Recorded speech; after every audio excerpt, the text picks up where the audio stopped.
Pernah dapat surat resmi dari pemerintah kan? Kelihatannya sih biasa aja ya. Tapi, pernah kebayang nggak? Di balik selembar kertas itu, ada sebuah dunia aturan yang detailnya luar biasa. Hari ini kita akan bedah tuntas cetak biru birokrasi di Kabupaten Ogan Komering Ilir langsung dari kitab aturannya. Kita seringkali ya cuma lihat itu sebagai formalitas doang. Tapi, gimana kalau saya bilang setiap spasi, warna tinta, bahkan sampai margin kiri kanan kertas itu semuanya punya aturan main sendiri? Ini bukan sekedar surat loh. Ini adalah DNA dari komunikasi birokrasi yang sangat terstruktur. Oke, mari kita mulai selami lebih dalam. Aturan-aturan serinci ini ada bukan buat bikin proses jadi lambat. Justru sebaliknya. Tujuannya itu untuk membangun kepercayaan. Ini adalah fondasi yang memastikan setiap komunikasi resmi itu tertib, bisa dipertanggungjawabkan, dan pastinya sah di mata hukum. Inilah tulang punggung dari sebuah administrasi yang sehat. Sekarang kita masuk ke intinya. Kita bakal coba pahami kenapa semua detail ini, sekecil apapun kelihatannya, memegang peranan yang sangat-sangat krusial dalam roda pemerintahan. Nah, biar jelas dari awal, semua yang akan kita bahas di sini tuh sumbernya langsung dari dokumen ini. Jadi ini bukan opini atau tafsiran saya ya, tapi kita benar-benar akan membedah fakta, pasal demi pasal dari aturan main resmi yang berlaku. Kita akan lihat sendiri nanti betapa detail dan rincinya panduan ini. Oke, hal pertama yang perlu kita pahami adalah pemerintah itu nggak pakai satu jenis surat untuk semua keperluan. Beda tujuan, beda juga alat komunikasinya. Dan peraturan ini mengelompokkannya dengan sangat rapi. Nah, yang menarik di sini adalah bagaimana pasal 2 ini menyederhanakan ratusan kemungkinan jenis dokumen menjadi cuma 3 keluarga besar. Ada naskah dinas arahan yang isinya perintah, lalu naskah dinas korespondensi untuk komunikasi sehari-hari. Dan yang terakhir, naskah dinas khusus untuk hal-hal yang lebih spesifik. Kita bahas yang pertama dulu, naskah dinas arahan. Anggap saja ini adalah dokumen yang punya gigi. Ini bukan surat basa-basi. Isinya itu kebijakan, instruksi, dan aturan-aturan yang mengikat. Ini adalah alat utama pimpinan untuk mengarahkan jalannya pemerintahan. Selanjutnya, naskah dinas korespondensi. Nah, kalau yang tadi itu ibarat otak yang memberi perintah, yang ini adalah urat nadinya, yang mengalirkan informasi kemana-mana.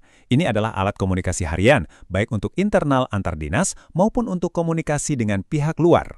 Dan yang terakhir, ada si bungsu, kategori khusus. Kenapa khusus? Karena isinya ini paling beragam.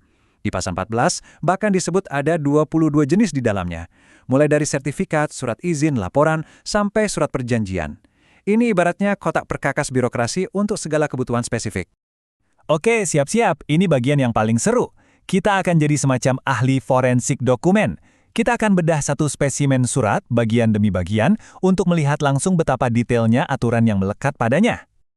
Spesimen kita hari ini adalah format nota dinas. Nah, dari sini kita akan lihat, dari ujung kepala surat sampai kaki surat, tidak ada satupun elemen yang dibiarkan lepas tanpa aturan. Semuanya diatur. Coba deh lihat tabel ini. Ini baru ngomongin bahan dasarnya aja loh. Pasal 28 dan 30 itu mengatur dengan sangat spesifik. Kertasnya harus HVS, beratnya minimal 70 gram, biar nggak gampang sobek. Tintanya pun bukan sembarang hitam, harus jenis pigmen Durabright, biar awet dan nggak luntur. Dan tinta tanda tangan wajib biru. Kenapa? Biar gampang membedakan mana dokumen asli dan mana fotokopian. Jenius kan? Bukan cuma itu. Bahkan tata letak halaman pun diatur dengan presisi tinggi. Pasal 34 menetapkan margin kiri harus 3 cm, lebih lebar dari yang lain. Tujuannya simpel tapi penting, menyediakan ruang untuk penjelidan atau kalau mau dilubangi untuk arsip, jadi isinya nggak ketutupan. Semuanya dipikirkan demi kerapian dan fungsi jangka panjang. Sekarang kita bahas paraf. Sering lihat kan coretan kecil di samping atau di bawah tanda tangan?